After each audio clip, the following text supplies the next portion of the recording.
ओम गणेश।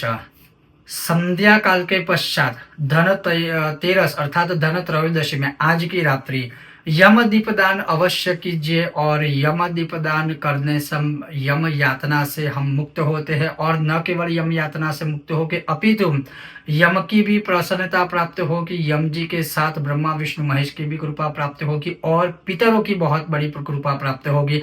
तो अवश्य ही संध्या काल के पश्चात धन त्रयोदशी की रात्रि को 10 बजे के बाद मैं कहूंगा, या फिर जैसे ही जिस देश काल के अनुसार जब भी सूर्य अस्त हो जाए उसके पश्चात संध्या काल के बाद आप कभी भी यम दीपदान कर सकते हो। यम दीपदान कैसे करना है आज मैं आपको प्रैक्टिकल दिखा रहा हूं।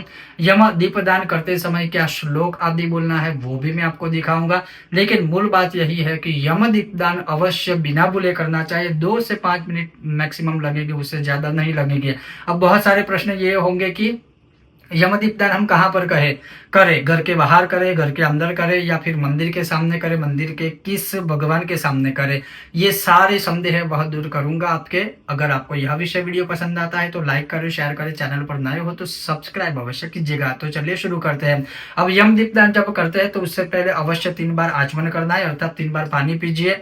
ओम ह्रीम केशवाय नमः, ओम ह्रीम नारायणाय नमः, ओम ह्रीम माधवाय नमः, ओम ह्रीम गोविंदाय नमः इति हस्तम प्रक्षाल्य। इस प्रकार से आचमन कर लेने के बाद अपना हाथ पोंछ लीजिए और जैसे गौ माता के घी का आप दिया ले सकते हो यम दीपदान के लिए, आप चाहे तो तिल के तेल का भी दिया ले सकते हो यम दीपदान के लिए, आप चाहे तो सरसों के तेल का भी दिया ले सकते हो यम दीपदान के लिए। लेकिन मेरा सुझाव आपके लिए यही रहेगा कि गौ माता के घी का ही दिया आप लीजिए।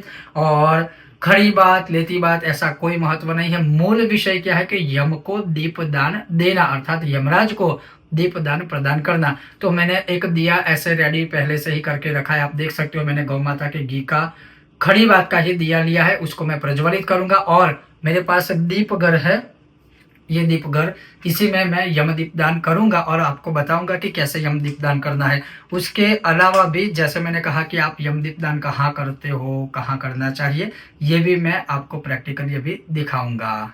और जब आप दिया प्रज्वलित करते हो तो आप ओम दीप नारायणाय नमः बोल सकते हो, या फिर शुभम करो तो कल्याणम आरोग्यम धन संपदा शत्रु बुद्धि विनाशाय दीप ज्योति नमोस्तुते। आपको जो भी मंत्र आए वो बोलिए, वो कोई दिक्कत नहीं है। अब जैसे देखिए मैंने यम दीपदान रेडी किया है। अब देखिए 2 प्रकार भी है, आप चाहे तो ऐसे भी हाथ में रखकर। अब ध्यान क्या रखना है कि जब आप यह यम दीपदान करते हो तब आपकी दृष्टि आकाश की ओर रखेगा। हाँ, मैं समझ सकता हूँ कि हमें श्लोक भी बोलना है, तो या तो आप पहले श्लोक बोल दीजिए या तो बाद में श्लोक बोलिए, या फिर क्या कीजिए जैसे मैं खुद भी अभी देखकर श्लोक बोलूंगा और वह श्लोक बोलूंगा, उसके पश्चात यह ऐसे भगवान यम को आकाश की ओर में दिखाऊंगा और हमें प्रार्थना करनी है। तो आप ऐसे भी कर सकते हो। और जैसे बहुत सारी जगह पर क्या होता है कि अगर हम घर के बाहर, देहली के बाहर रखेंगे, आंगन में रखेंगे तो पवन बहुत होता है, कई जगह बारिश आदि होती है, तो मैं ऐसा यह दीप घर रखता हूँ और ये सेफ्टी वाइज भी अच्छा है। और देखिए ऐसे भी आप चाहे तो यम दीपदान ऐसे पकड़ के भी दिए को हम प्रज्वलित करके ऐसे इसमें रख कर फिर हम यम दीपदान कर सकते हैं।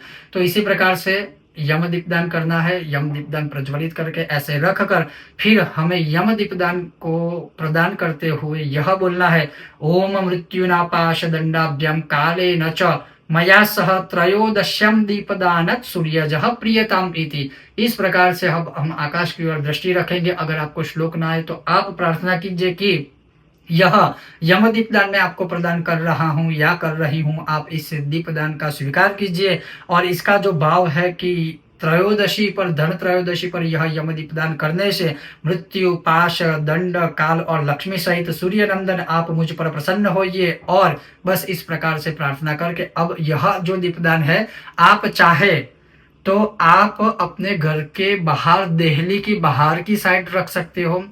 अगर आपने लेटी बाट की हुई है तो आप दक्षिण दिशा में, उसका मुख जो है लेटी बाट का वह उस दिशा में रखिए। और जब हम यह यम दीपदान करते हैं तो हमारा मुख हमें दक्षिण दिशा की ओर रखना है, बस इतना ही ध्यान रखना है और कुछ भी नहीं। अब मानिए कि आप घर के बाहर यह दीपदान नहीं कर सकते हो, नहीं रख सकते हो, कोई चिंता मत कीजिए। हमने तो यह दीपदान है वह यमराज जी को प्रदान कर दिया है। यमराज जी को प्रदान करने के बाद आप यही दीपदान अपने घर के मंदिर में, मंदिर के सामने, भगवान के सामने भी आप रख सकते हो। कोई दोष आदि नहीं है, क्योंकि हमने एक बार दीप प्रदान कर दिया तो देश काल अनुसार जैसे हमने कहा आप दीप प्रदान वहां रख सकते हो। जैसे मैं स्वयं भी यहाँ पर यह दीपदान कर रहा हूँ और रख रहा हूँ, तो ऐसे आप मंदिर के सामने भी बाद में रख सकते हो चाहे तो, देश काल के अनुसार।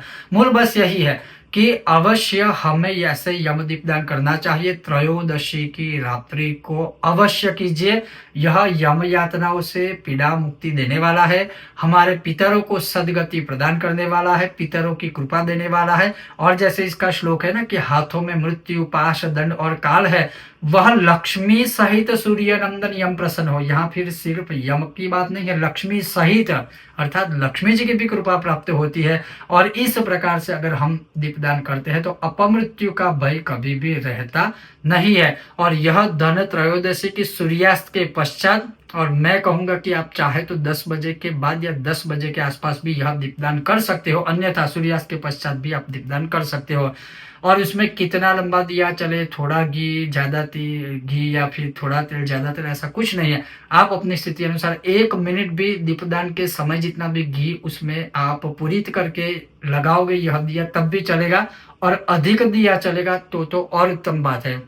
मूल विषय यह इतना स्मरित कीजिए, हमें इस प्रकार से धन त्रयोदशी की संध्या काल के पश्चात रात्रि के समय यम को दीपदान करना है, और इस प्रकार से दीपदान कर सकते हो। अब बहुत लोगों ने एक प्रश्न किया है कि कुछ कुछ जगहों पर उन्होंने वीडियो देखा है कि यम दीपदान को आटे का दिया क्या बनाकर, चौमुखी दिया बनाकर क्या यम दीपदान धन त्रयोदशी पे कर सकते हैं।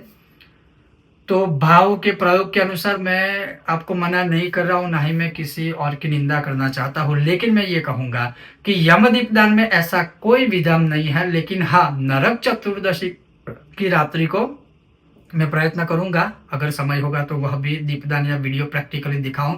लेकिन नरक चतुर्दशी की रात्रि को लिखा है कि चौमुखी दिया आप प्रज्वलित करते हो 4 रास्तों पर, तो यह डेफिनेटली हमारे शास्त्रों में लिखा है। लेकिन यम दीपदान के विषय में ऐसा धन त्रयोदशी की रात्रि में नहीं लिखा है। फिर भी अगर आपका ऐसा भाव है, आप इस प्रकार से दीपदान करना चाहते हो, तो कोई दोष पाप नहीं लगेगा, आप कर सकते हो। लेकिन आपने मुझे प्रश्न पूछा था, इसलिए मैंने आपके प्रश्न का समाधान करने का प्रयत्न किया है।